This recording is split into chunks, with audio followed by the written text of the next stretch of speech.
Hey guys, YouTube here. I promise I'm working on some actual video essays, but in the meantime, I wanted to make a very belated best of 2021 video, just to talk about things from last year I really liked. I waited this long mostly so I can see some international films that weren't playing until February. There's still a few movies I haven't gotten around to, so if you want to see the full list of my rankings, you can check that out on Letterboxd. 2020 was a pretty underwhelming year for movies for me. I found barely anything I cared about, but thankfully 2021 was full of bangers. It was so nice being back at the movies, and I was able to see a ton this year. So first, let's start with a few honorable mentions. Pig, Power of the Dog, West Side Story, The Last Duel, Bergman Island, and The Tragedy of Macbeth. Okay, list time.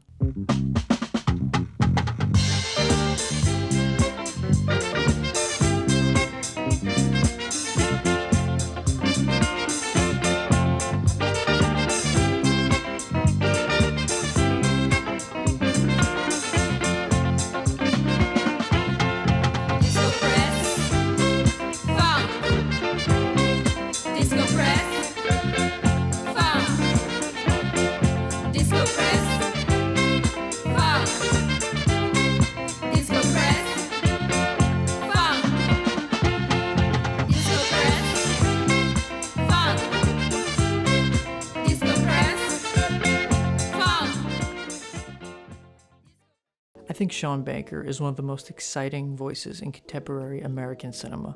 The Florida Project was such a refreshing film, and he's followed it up with a wild, vulgar, and deeply unique film. His ability to get an honest and at times brutal look at modern America is incredible and really impacted me here. The film follows a down-on-his-luck ex-porn star returning to a small Texas town and getting into trouble. This is definitely Baker's funniest film, but also the darkest that I've seen. Simon Rex is a revelation, easily my favorite performance of the year, teetering the line between charming and despicable at all times. I'll be honest though and say this was a difficult watch for me at times, especially towards the third act. It was definitely darker than I thought it would be and goes to some pretty shocking places.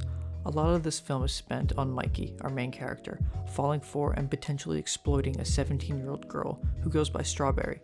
Now, I understand that we're supposed to look down on Mikey for what he's doing, but it didn't make it any less hard for me at times. I will say this film is not for everyone, but I thought it captured the type of people that we so often look down on in today's culture and made me really understand why in many ways they believe and act the way they do.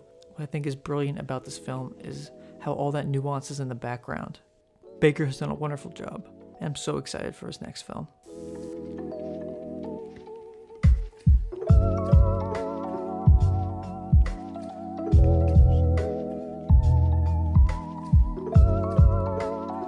Even though it's gotten a handful of Oscar nominations, including Best Picture, I feel like this film went way under the radar. Releasing it the same day as Spider-Man definitely didn't help, but nonetheless, I'm surprised this movie hasn't gotten more love. I love the way Del Toro uses the camera here, creating this lavish and grand atmosphere that really sucks you in, especially at the carnival. I love the huge ensemble cast and found Bradley Cooper's turn as a shady conman fantastic. I do think the film dips a bit in the middle. There's a plot line with Richard Jenkins' character that I don't think was as compelling as it should have been, and I think that part of the film should have been reworked. I also had a bit of an issue with Cate Blanchett's character. I found her motivations and development to be a little weak, but the third act is fantastic and has arguably my favorite final shot of the year. It really locked in what the film was going for and made me enjoy the experience a whole lot more. Not his best, but a really well-made film.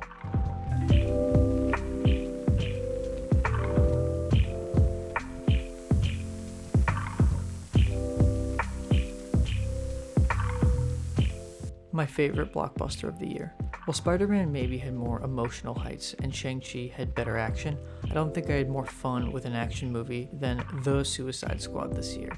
Just everything I like about these movies, gory violence with a dark sense of humor, and actual stakes. I thought all the new characters were great. Idris Elba, John Cena, and of course Margot Robbie was great again as Harley Quinn, and their chemistry was fantastic. They played off each other really well. I also like how small this film feels. While the ending with the big bad is still typical, I like how contained it feels, and that it's not a we need to save the world story necessarily. There's a messiness that I really enjoyed. We need more superhero and action movies with a sense of personality to them, like Gunn has brought to it.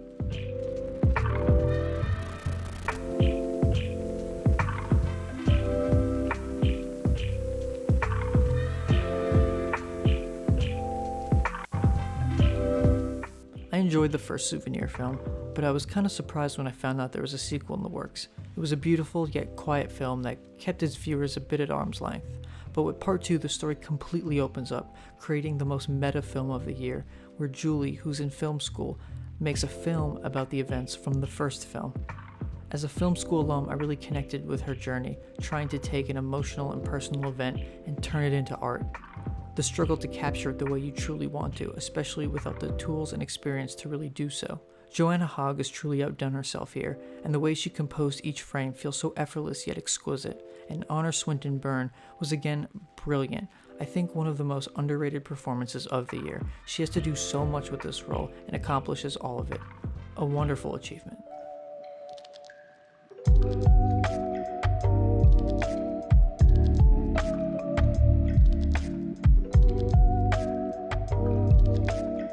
This movie kicks ass. I genuinely don't get the Wes hate. We should be so lucky to have such a bold and unique director working today that gets to make as many movies as he wants.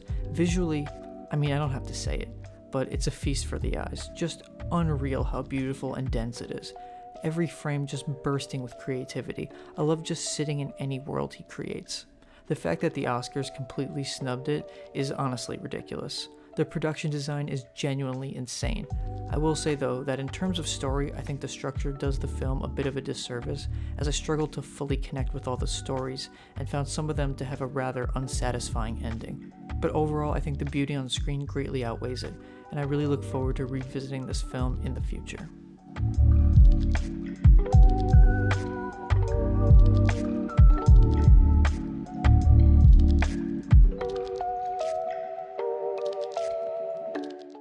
I was lucky enough to catch this in theaters, and what a beautiful film. I think I struggled to really talk about this film because it's kind of overwhelming in how much it's able to say and how much it actually achieves emotionally. The scope and scale of this thing is a lot. I love how uncompromising Hamaguchi is in the structure of this film. Getting a title drop 40 minutes into the film, that's cinema. Just so many crushing scenes, so many small, intimate moments. Kafuku's journey is not an easy one, but I think it's an important one. I love how so many characters get a chance to slowly develop and intertwine with Kafuku. I love how much time passes in the film, showing how grief continues long after someone is gone. I think my favorite scene of the year is the one in the car with Kafuku and Takatsuki, where they talk about Otto's story.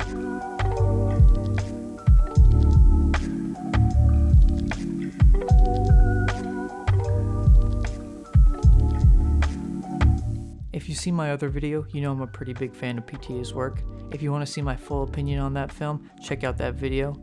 But for now, I'll just say I think this film is really great. The script has some weird moments, but I think the direction and the performances more than make up for it. I love the atmosphere and how warm it feels. Alana Haim and Cooper Hoffman are fantastic. And Bradley Cooper's scene is a scene of the year contender for sure. Best part of the movie.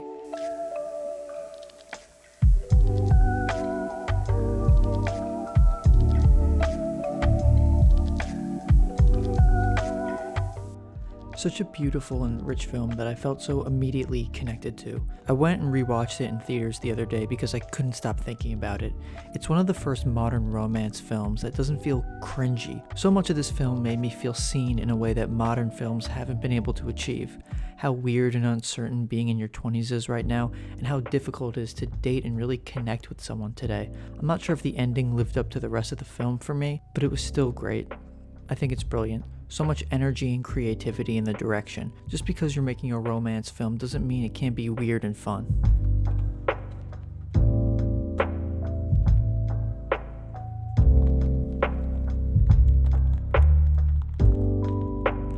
Another film that I'm shocked hasn't gotten more love and attention. I can fully admit it's not for everyone, but it was totally for me.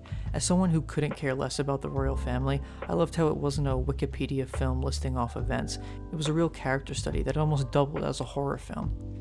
I also think it's the best looking film of the year, and has far and away the best score of the year. Claire Mathon and Johnny Greenwood don't miss. I do think it's definitely a weirder film for the general audiences to latch onto, but I think as a character study of a woman emotionally trapped, trying to find the courage to leave her abusive life, I thought it was stunning.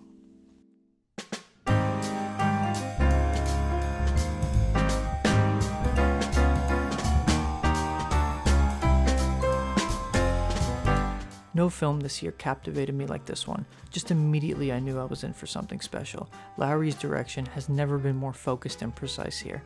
I will say the first act is a little slow, but once it gets going, I found Gowin's journey to be amazing. Not only physically, but so psychologically dense. The film tackling what it means to be a myth, to be a hero, the idea of masculinity and what it means for knights, or for anyone who wants to be great, and the idea of honor, this thing so many people hold so high in esteem, and what that really means. Is honor foolish or noble? What does it mean to be honorable?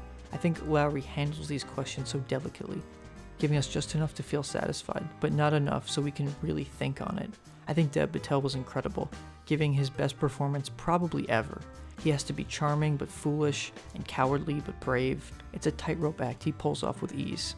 The production design and camera work were on a whole other level. Such a visually rich film. I loved how unique and weird it always felt. I would have even loved more of that weird stuff thrown in there. And the ending. Oh boy, that ending was fantastic.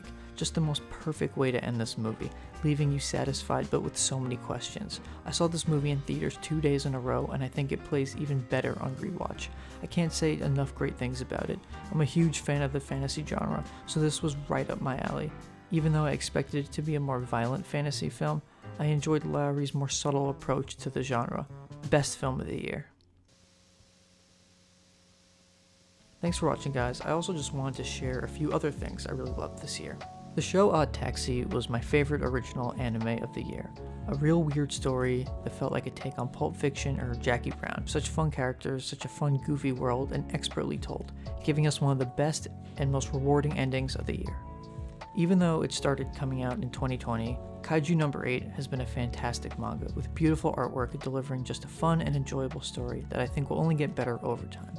I also started reading Die Dark from the Dorohedoro creator, and this is the most fun I've had with the manga in ages. Very violent with a wicked sense of humor. Currently there's only 3 volumes out, but I think this series has a chance to be something really special. My favorite album of the year was definitely Bruno Pernato's Private Reasons, a lush and rich musical portrait incorporating world music, jazz, folk, electronic, and indie rock into one singular sound. I also think it's the most well-produced album of the year.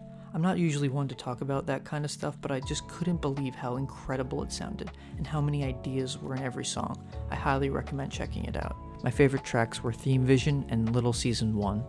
Some of my other favorite albums were 6 by Mitsume, I Don't Live Here Anymore by The War on Drugs, Call Me If You Get Lost from Tyler the Creator, Ignorance by The Weather Station, Sometimes I Might Be Introvert by Little Sims, Makami's Pray for Haiti, The House is Burning by Isaiah Rashad, Disco by Mike, and Valentine by Snail Mail. And here's a list of songs not in these albums that I thought were pretty great from last year. If you got time, definitely check them out. And that's it for 2021. Thanks for watching, and I hope you guys enjoyed it and check out some of these things. Again, I do plan on putting out some actual video essays, and I got some other fun things planned, so hopefully that comes sooner than later. If you want to follow me anywhere, I'll link that below. Thanks, guys.